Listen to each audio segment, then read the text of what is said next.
Hello, कैसे हैं आप सभी। स्वागत है आपके अपने YouTube channel Sunny global study पे। आज की क्लास जो है क्लास 12th के हिंदी के तीसरा चैप्टर जिसका नाम है संपूर्ण क्रांति, उसके सब्जेक्टिव क्वेश्चन आंसर का क्लास है।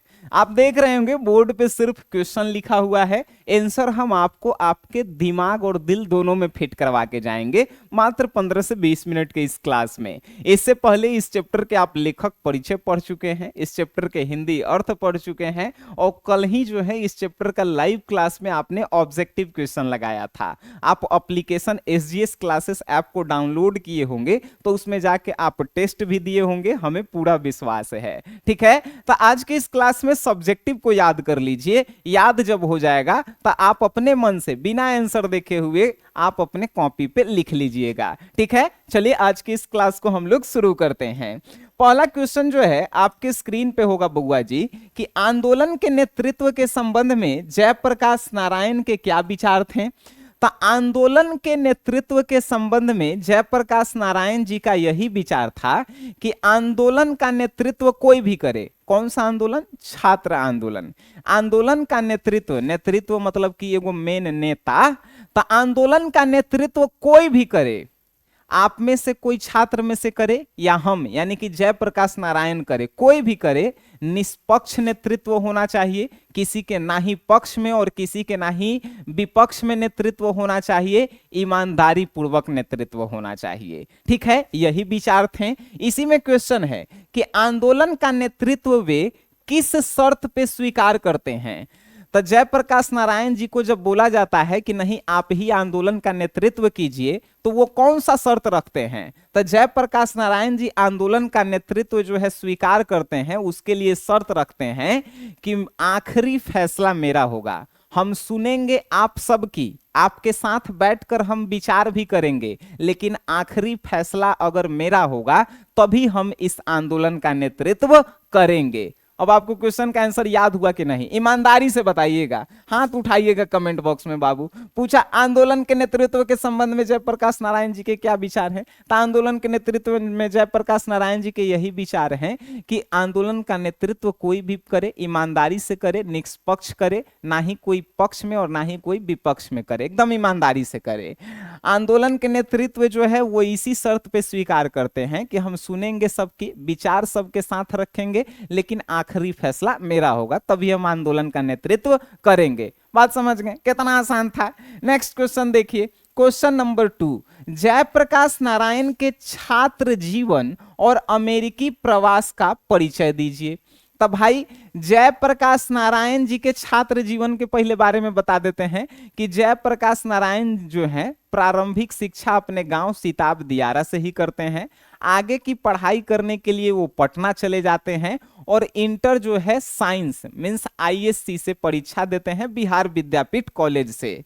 अमेरिका प्रवास, उन्होंने स्वामी सत्यदेव जी से सुना था कि अमेरिका में आप खुद काम करके भी पढ़ सकते हैं, तो आगे की पढ़ाई करने के लिए जयप्रकाश नारायण जो है अमेरिका चले गए थे। आगे इसी में लिखल है कि इस अवधि की कौन सी बातें आपको प्रभावित लगी।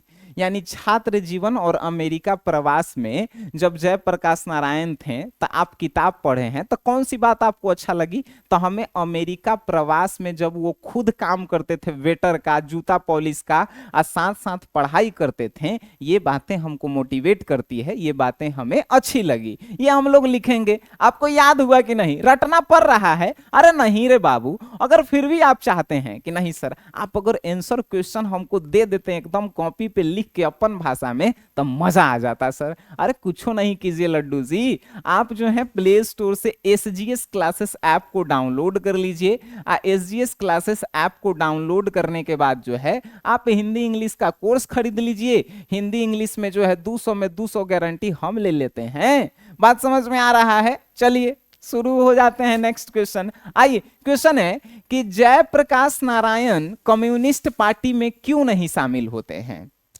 भाई जयप्रकाश नारायण जब अमेरिका से लौट के आते हैं तो वो कम्युनिस्ट पार्टी में काहे नहीं शामिल होते हैं, कांग्रेस में शामिल हो जाते हैं, काहे? तो आपसे रीजन पूछा है, तो आप बताइएगा कि जयप्रकाश नारायण कम्युनिस्ट पार्टी में इसलिए नहीं शामिल होते हैं क्योंकि अमेरिका में उन्होंने लेनिन से यह सीखा था। लेनिन एक आदमी था, तो लेनिन से यह सीखे थे कि जो देश गुलाम है, अगर वहां के कम्युनिस्टवादी लोग गुलामी के खिलाफ नहीं लड़ रहे हैं तो वो असली कम्युनिस्ट पार्टी नहीं है।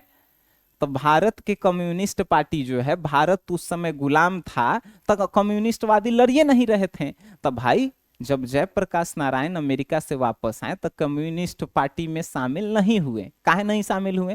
तो आप रीजन बताएंगे। रीजन ये पूछेला है कि जयप्रकाश नारायण कम्युनिस्ट पार्टी में इसलिए नहीं शामिल हुए क्योंकि उन्होंने लेनिन से यह सीखा था कि जो देश गुलाम है, अगर वहां के कम्युनिस्टवादी लोग गुलामी के खिलाफ नहीं लड़ रहे हैं तो वो असली कम्युनिस्टवादी नहीं है। इसीलिए जयप्रकाश नारायण कम्युनिस्ट पार्टी में नहीं शामिल होके कांग्रेस पार्टी में शामिल हो जाते हैं। आपको तो पता है ये सब, है कि नहीं? चलिए नेक्स्ट क्वेश्चन। पाठ के आधार पर प्रसंग स्पष्ट करें। प्रसंग कहेगा, सप्रसंग व्याख्या कहेगा, तो एक के बात होगा। क नंबर कि अगर डेमोक्रेसी का दुश्मन है तो वे लोग हैं दुश्मन जो जनता के शांतिमय कार्यक्रमों में बाधा डालते हैं, उनकी गिरफ्तारी करते हैं, उन पर लाठी चलाते हैं और गोली चलाते हैं। इसका जो है आपको प्रसंग बतावेला है, मतलब कि अर्थ बतावेला है। कैसे लिखेंगे? प्रस्तुत पंक्तियां जयप्रकाश नारायण जी द्वारा लिखित पाठ संपूर्ण क्रांति से लिया गया है, जिसमें जयप्रकाश नारायण जी जनता के जो खिलाफ शासन कर रहे हैं राजनीतिक नेता लोग, तो उनके खिलाफ बोल रहे हैं। क्या बोल रहे हैं? तो लिखेंगे कैसे, पहले ही समझ लीजिए। लिखेंगे कि प्रस्तुत पंक्तियां जयप्रकाश नारायण जी द्वारा रचित पाठ संपूर्ण क्रांति से लिया गया है, जिसमें जयप्रकाश नारायण जी बोल रहे हैं कि डेमोक्रेसी का दुश्मन जो है राजनेता लोग है। डेमोक्रेसी वे लोग दुश्मन हैं जो जनता के जो शांति में प्रदर्शन कर रहे हैं, कार्यक्रम कर रहे हैं, उन पे जो है बाधा डालते हैं, उन पे गिरफ्तारियां करवाते हैं, उन पे लाठी चलाते हैं, उन पे गोली चलाते हैं। असली में वही डेमोक्रेसी के मतलब है, यानी कि इस देश की जो है राजनेता लोग जो है डेमोक्रेसी मीन्स स्वतंत्रता के दुश्मन है। बात समझ में आ रहा है? यही लिखेंगे हम लोग कि प्रस्तुत पंक्तियां जयप्रकाश नारायण जी द्वारा रचित पाठ संपूर्ण क्रांति से लिया गया है, जिसमें जयप्रकाश नारायण जी बता रहे हैं कि डेमोक्रेसी का दुश्मन वही लोग हैं जो इस देश के नेता कहलाते हैं, राजनेता कहलाते हैं। जब जनता शांति में प्रदर्शन करवाती है तो उसको रोकते हैं, उनके गिरफ्तारी करवाते हैं, उन पे लाठी चलवाते हैं, उन पे गोली मरवाते हैं। ठीक है, वही लोग दुश्मन है। आगे ख नंबर भी है कि व्यक्ति से नहीं, हमें तो नीतियों से झगड़ा है। नीति मीन्स नियम, नियम कानून। तो सिद्धांतों से झगड़ा है, कार्यों से झगड़ा है। तो इसका भी कैसे हम लोग करेंगे? तो प्रस्तुत पंक्तियां जयप्रकाश नारायण जी द्वारा रचित पाठ संपूर्ण क्रांति से लिया गया है, जिसमें जयप्रकाश नारायण जी कह रहे हैं कि हमें किसी व्यक्ति से दुश्मनी नहीं है, ना ही जो है हमें किसी व्यक्ति से कोई लेना देना है। हमें तो जो भारत में नया नियम कानून गलत बनाए गए हैं, जनता के खिलाफ बनाए गए हैं, छात्र के खिलाफ बनाए गए हैं, उन नियम कानून और सिद्धांतों के खिलाफ झगड़ा है। हम उनको बदलना चाहते हैं। बात समझ में आया? कितना आसान आसान क्वेश्चन, बउआ वाला क्वेश्चन आप लोगों को दिया गया है। ये सब रट्टे वाला क्वेश्चन है जी। एक बार आप रिवीजन कर लीजिएगा, दिमाग में फिट हुआ है कि नहीं। अगर हुआ है तो हाथ उठाना सब। नेक्स्ट क्वेश्चन है, देखना। बापू और नेहरू की किस विशेषता का उल्लेख जेपी मतलब जयप्रकाश नारायण ने अपने भाषण में किया है? बापू मतलब कि गांधी जी और नेहरू मतलब जवाहरलाल नेहरू जी। तो आपसे पूछा बापू और नेहरू की किस विशेषता का उल्लेख जयप्रकाश नारायण ने किया है, तो आप क्या बताएंगे?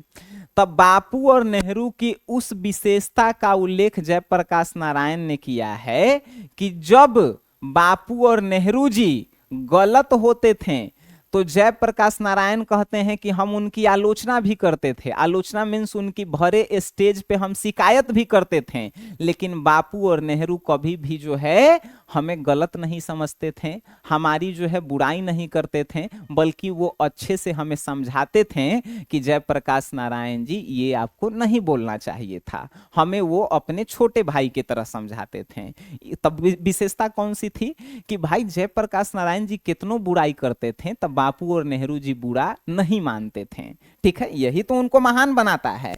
आपसे पूछा बापू और नेहरू की किस विशेषता का उल्लेख जेपी ने अपने भाषण में किया है, तब बापू और नेहरू की जो है आलोचना करने पर भी बुरा नहीं मानते थे, इसी विशेषता की उल्लेख जो है जयप्रकाश नारायण ने अपने भाषण संपूर्ण क्रांति में किया है। ठीक है, याद हुआ है तना, हाथ उठाना सब भाई। ठीक है, चलिए नेक्स्ट क्वेश्चन आपके जो है स्क्रीन पे आएंगे लड्डू जी। क्वेश्चन देखिए एकदम बउआ वाला क्वेश्चन है भाई। क्वेश्चन का कहा सुन लो पहले।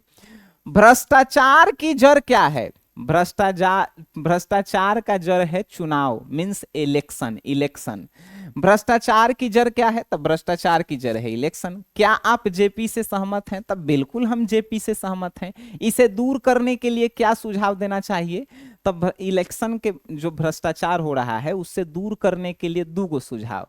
पहला, चुनाव में खर्च कम किया जाए। दूसरा, चुनाव को ऐसा बनाया जाए जिसमें गरीब लोग भी खड़ा हो सके और वैसे लोग भी खड़ा हो सके जो किसी पार्टी से नहीं हो। बात समझ में आया? ऐसी जो है भ्रष्टाचार खत्म हो सकती है। बात समझ गए? आपसे पूछेगा भ्रष्टाचार की जड़ क्या है? इलेक्शन है। क्या आप जेपी से सहमत हैं? बिल्कुल हम जेपी से सहमत हैं। इसे दूर करने के लिए क्या क्या उपाय होनी चाहिए? तो चुनाव में कम खर्च होनी चाहिए और चुनाव में गरीबों को भी भाग लेने का मौका मिले। ठीक है, और सभी वर्ग के जातियों को भी जो है भाग लेने का मौका मिले। क्वेश्चन है, दल विहीन लोकतंत्र और साम्यवाद में कैसा संबंध है? तब भाई दल विहीन लोकतंत्र और साम्यवाद में ऐसा ही संबंध है। दल विहीन लोकतंत्र मतलब कि वैसा लोकतंत्र होना चाहिए। लोकतंत्र मतलब लोग जहां पे स्वतंत्र हो। तो दल विहीन मतलब बिना किसी पार्टी का जो है, जब वहां पे कोई सरकार बनेगा तो उसे हमनी के कहेंगे दल विहीन लोकतंत्र। अभी बिहार में जो है कभी आरजेडी के तो कभी जदयू के तो कभी बीजेपी के सरकार बनता है, ये दल विहीन नहीं है, ये दल वाला पार्टी है। ठीक है, दल वाला सरकार है। तो दल विहीन लोकतंत्र का मतलब है कि वैसा सरकार जिसमें कोई दल नहीं हो, कोई पार्टी नहीं हो। और साम्यवाद मतलब होता है कि जहां पे समाज के हर जाति हर वर्ग के लोगों को बोलने का, रहने का, खाने का, पीने का जो है समान अवसर मिले, समान मौका मिले, उसे साम्यवाद कहते हैं। बात समझ गए? तो दल विहीन लोकतंत्र और साम्यवाद में कैसा संबंध है? तो दल विहीन लोकतंत्र होगा यानी बिना दल वाले जो है राज्य में अगर सरकार होंगे तभी तो साम्यवाद यानी कि समाज के हर वर्ग के लोगों को समान अधिकार मिलेगा। तो दल विहीन लोकतंत्र और साम्यवाद में काफी ज्यादा संबंध है। बात समझ गए? चलिए नेक्स्ट क्वेश्चन है कि संघर्ष समितियों से जयप्रकाश नारायण की क्या उपेक्षाएं हैं? संघर्ष समितियों से जयप्रकाश नारायण की यही उपेक्षाएं हैं कि संघर्ष समितियां जो हैं जब तक अपना देश जो है एक सर्वश्रेष्ठ देश ना बने तब तक संघर्ष करते रहे, लोगों के भलाई के लिए लड़ते रहे, लोगों के जो है अधिकार के लिए लड़ते रहे और किसी राजनीति पार्टी को ज्वाइन नहीं करे या किसी राजनीति पार्टी के हाथों नहीं बिके। यही जो है संघर्ष समितियां से जयप्रकाश नारायण जो है चाह रखते हैं। बात समझ गए? चलिए नेक्स्ट क्वेश्चन है कि जयप्रकाश नारायण जी के भाषण से आप अपना प्रिय अंश चुने और बताएं कि वह सबसे प्रभावी क्यों लगा। तो जयप्रकाश नारायण के भाषण से प्रिय अंश जानते हैं कौन लगा? जब वो अमेरिका गए थे और संघर्ष करके, वेटर के काम करके, जूता पॉलिश के काम करके पढ़ाई किए, वो वाला बात हमें काफी अच्छा लगा और उनसे हम मोटिवेट भी हुए और हम लोगों को उनसे शिक्षा मिली कि भाई बहाना नहीं बनाना चाहिए, काम करके भी जो है हम लोग पढ़ाई कर सकते हैं और एक अच्छे नागरिक बन सकते हैं। बात समझ गए? Very good. Next question and second last question.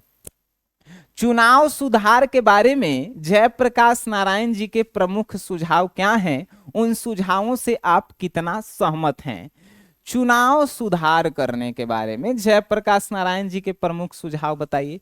तो चुनाव सुधार करने के लिए भाई चुनाव में जो है कम खर्च करनी चाहिए। पहली बात, चुनाव में अगर इतना खर्चा हो रहा है, रातें रात पैसा बटा रहा है तो चुनाव सुधार में जो है पहला काम जयप्रकाश नारायण जी के प्रमुख सुझाव क्या है, तो पहला कि चुनाव में कम खर्च हो। दूसरा कि चुनाव में जो है ऐसा नियम कानून बनाया जाए कि हर एक जाति और हर एक गरीब वर्ग के लोग भी जो है चुनाव में भाग ले सकें। यही जो है चुनाव में सुधार चाहते हैं Jayaprakash Narayan ji.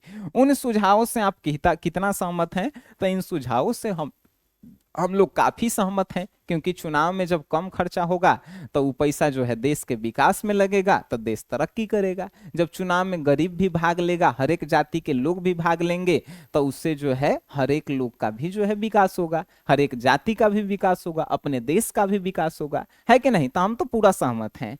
Next and last question, Dinkar ji का निधन कहाँ और किन परिस्थितियों में हुआ। तो दिनकर जी का निधन जो है वेलिंगटन नर्सिंग होम में हुआ।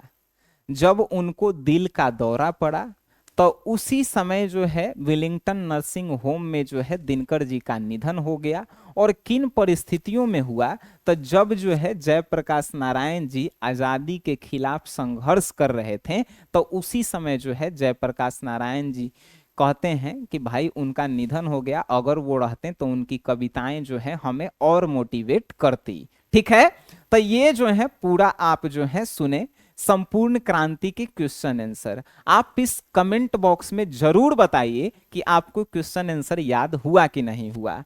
आप जो है अगर किसी भी हिंदी के चैप्टर के, किसी भी इंग्लिश के चैप्टर के, या हिंदी ग्रामर के, इंग्लिश ग्रामर के पीडीएफ नोट्स चाहते हैं, टेस्ट सीरीज चाहते हैं, लाइव क्लास चाहते हैं, रिकॉर्डेड वीडियो चाहते हैं, तो आप जो है हमारे अपने कहने का मतलब है जितना हमारा ये एप्लीकेशन है उतना जो है आपका भी एप्लीकेशन है। तो इसे आप अपने फोन में जरूर डाउनलोड करें जब तक कि आपका परीक्षा ना हो जाए। ठीक है, और उसके बाद आप डिलीट कर दीजिएगा। परीक्षा तब तक आप रखिए, आपको प्रॉफिट नजर आएगा। ठीक है, तो मिलते हैं आप सभी से नेक्स्ट क्लास में। तब तक के लिए tata bye bye, good night, धन्यवाद।